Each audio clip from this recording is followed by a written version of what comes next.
Clemente Ngonga Nguema Ongene de l'Intérieur et Heriberto Miko Mbengono de la Sécurité nationale à la tête d'une forte délégation d'experts à la rencontre du ministre gabonais de l'Intérieur en charge de la sécurité et de l'immigration Jean-François Ndongo.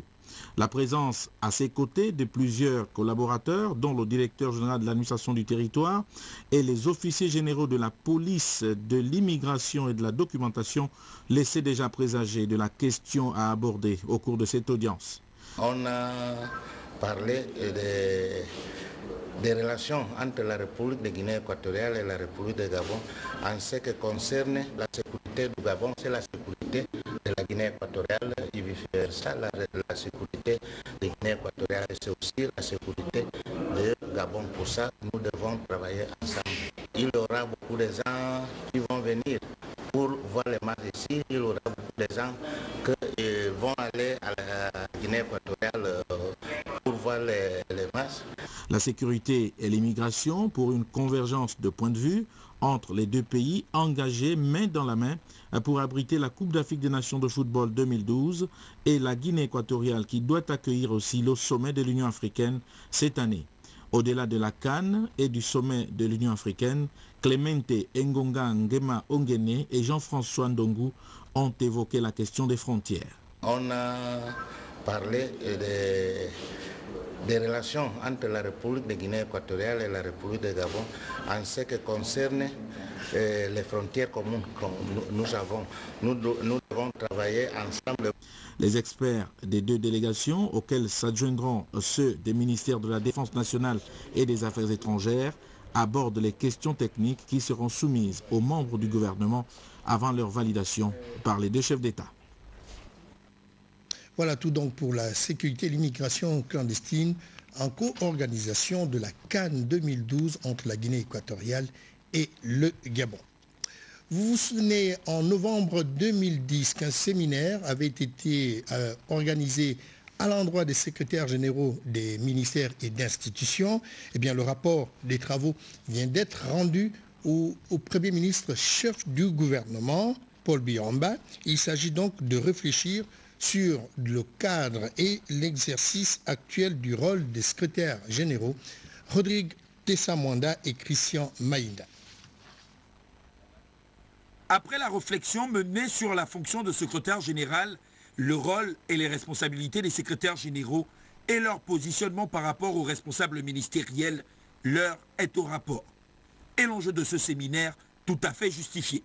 Cette initiative intégrait la démarche de réforme de fonctionnement des services de l'État au regard des défis à relever pour rendre notre administration performante, capable d'accompagner le projet de société du président de la République, chef de l'État, son Excellence Ali Bongo Ondimba. Monsieur le Premier ministre, le ministère du Budget prend donc l'engagement de conduire à terme ce chantier de modernisation avec efficacité, assurer qu'il est de votre soutien et de votre engagement. La qualité du diagnostic et les propositions qui ont été faites ont favorisé quelques recommandations. Et attribution de la fonction de secrétaire général du ministère et du décret portant organisation du secrétariat général en tenant compte du cadre juridique régissant les règles de création et d'organisation des services de l'État. Ce nouveau texte devrait permettre au minimum d'affirmer le rôle fonctionnaire du secrétaire général et mettre en évidence toutes les fonctions support de son champ de compétences. James Akonda a officiellement remis le rapport au ministre délégué au budget et à la fonction publique, Guy Bertrand Mapongou, qu'il a tout de suite remis au Premier ministre, chef du gouvernement, Paul Biya. En réceptionnant votre rapport aujourd'hui, j'ouvre assurément le chantier de la modernisation de la fonction de secrétaire général, car je vais l'exploiter avantageusement et donner aux ministres et aux autres responsables relevant de l'exécutif, relevant du gouvernement et de l'administration, des instructions fermes pour sa mise en œuvre immédiate et progressive. Ces analyses requièrent toutefois de bien circonscrire le champ et la portée de l'action du secrétaire général, qui est la véritable cheville ouvrière dans l'administration gabonaise. Prenant la mesure des préoccupations évoquées et toute la portée du travail accompli par les secrétaires généraux, le Premier ministre, chef du gouvernement, a décidé d'institutionnaliser une rencontre trimestrielle pour apprécier les progrès réalisés dans le fonctionnement de notre administration. Et puis Guy Bertrand Mapangou, ministre délégué au budget, à la fonction publique et des comptes publics et de la réforme de l'État, eh bien, il s'est entretenu avec les étudiants de l'École nationale d'administration et celles qui préparent également aux carrières administratives, c'est-à-dire les PCA. Parmi les sujets évoqués, la grève des anciens étudiants de l'EPCA qui sont en quête de postes budgétaires. On retrouve sur des images de Victor Mondunga la voix de Rodrigue Tessamwanga. Dans les médias, nous voyons les anciens élèves de l'EPCA faire grève. Alors, nous ne voulons pas que ce spectre soit le même pour nous. Donc, nous demandons quelle est la situation des postes budgétaires réservés aux élèves de l'EPCA formation promotion 2010. Il y a 2 semaines, nous avions pris la décision déjà d'affecter tous ces anciens étudiants. Il s'agit de voir aussi de manière numérique comment recruter sans gonfler cette masse, égaler les proportions actuelles. Véritable jeu de questions-réponses auquel s'est prêté le ministre délégué au budget et à la fonction publique, Guy Bertrand Mapangou. La question des postes budgétaires ne doit pas se limiter à la seule dernière promotion de l'EPCA. Il s'agit de traiter les dossiers des 1018 étudiants en rade depuis 2004 et sortis de cette école, a-t-il indiqué. Dans les 1000, nous avons déjà affecté certains d'entre eux, dispatchés dans l'ensemble des ministères, car nous avons un problème. Il y a des ministères qui nous demandent de former des étudiants, des agents publics, qu'ils ne veulent plus recevoir. Mieux, il faut voir le problème dans sa globalité. Depuis 1 mois, le ministère se préoccupe de cette situation douloureuse pour ces jeunes compatriotes, pour certains pères et mères de famille. Outre les problèmes de reclassement et des postes budgétaires, les conditions dans lesquelles s'effectue la formation aujourd'hui ont été également évoquées. Les partenariats qui sont noués, que ce soit avec l'ENA France, que ce soit avec l'ENAP du Québec, que ce soit récemment avec HEC Paris, participent de l'amélioration des capacités d'intervention des enseignants pour améliorer, bien entendu, votre formation et partant de votre productivité à la sortie de cette école. Et le chef de l'État le dit constamment qu'il souhaite que l'ENA Gabon soit un label en Afrique centrale, en Afrique et pourquoi pas dans le monde. 250 étudiants pour le PCA, 33 pour l'ENA, interne, externe confondus et cadre conventionnel. Ici, les discussions avec la tutelle ont rassuré. Restons toujours dans le monde académique pour poser cette question d'ailleurs qui s'impose. Quel est l'impact de la licence en administration économique et sociale sur la formation des étudiants gabonais, principalement ceux de l'Académie franco-américaine de management? Eh bien, c'est tout le sens d'ailleurs de la convention signée entre cette école et l'Université de Montpellier 2. Donc l'Université de Paul Valéry de Montpellier de France, des précisions dans ce reportage de Julda Flore Odembe sur des images de Yvette Okosa. Cette signature de convention marque le lancement officiel de la licence en administration économique et sociale à la FRAM. Un programme rendu possible grâce à un partenariat scellé ce jour entre cette institution et l'Université Paul Valéry de Montpellier 3. Ce diplôme s'obtient au terme de 3 années de formation.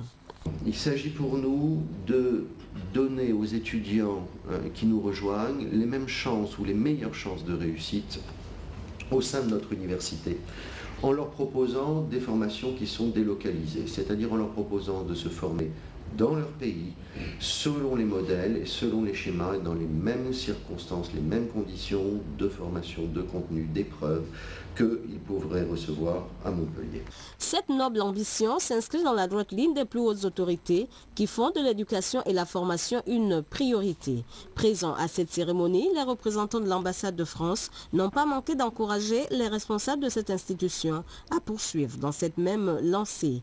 La FRAM se positionne-t-elle comme un outil de développement national et sous-régional? C'est ainsi que ce temps approprié la politique de l'émergence prônée par les plus hautes instances nationales pour lesquelles La formation d'un personnel de qualité constitue l'épine dorsale pour faire face aux multiples défis du développement. Notre institution, la FRAM, vient aussi de finaliser avec l'Université d'Amiens en Oise un accord pour le lancement en septembre également de cette même année d'un programme qui porte sur le transport et la logistique afin de soutenir les différents chantiers en cours et à venir. La mission de cette école supérieure, expliquée à l'assistance à travers un jeu questions-réponses, ont permis de démontrer le sérieux de la FRAM. Et puis en plus bref, parlons de cette assemblée générale des membres de la CONACYSED, de la Convention nationale des syndicats du secteur de l'éducation qui se sont retrouvés ce jeudi à leur siège de la Pairie. Ils ont évoqué au cours de cette rencontre les problèmes liés à leur situation administrative tels que les recrutements, les reclassements, le paiement de la PIF entre autres. Nous rappelons que les enseignants réunis au sein de la CONACYSED observent un mouvement de grève depuis le 11 avril 2011 dernier. Nous y reviendrons demain en images avec bien entendu nos reporters Jacques Fourier, Mangoumba, Maloulou et Pierre Claver est là. Parlons à présent de la diplomatie entre le Gabon et le Royaume du Maroc. C'est la visite, c'est tout le sens, la visite que l'ambassadeur de Sa Majesté, le roi Mohamed VI, a donc effectué justement à la mairie de Libreville et reçu par l'édile de cette institution. Il s'agit de Jean-François Ntoutou-Mémane. Et le compte-rendu de Christian Auger est sur des images de Franklin Mangenga. Présenter ses civilités au maire de Libreville, le remercier pour avoir délivré le permis de construire d'un futur complexe diplomatique chérifien à Libreville.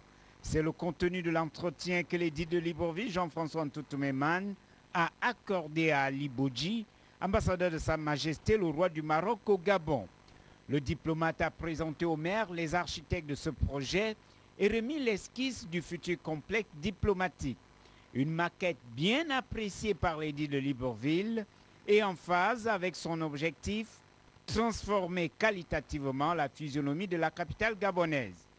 L'ambassadeur Ali Bodji sur l'intérêt manifeste du projet. La construction du complexe diplomatique marocain ici à Libreville, qui va comprendre une chancellerie, une résidence, un consulat et d'autres bâtiments annexes.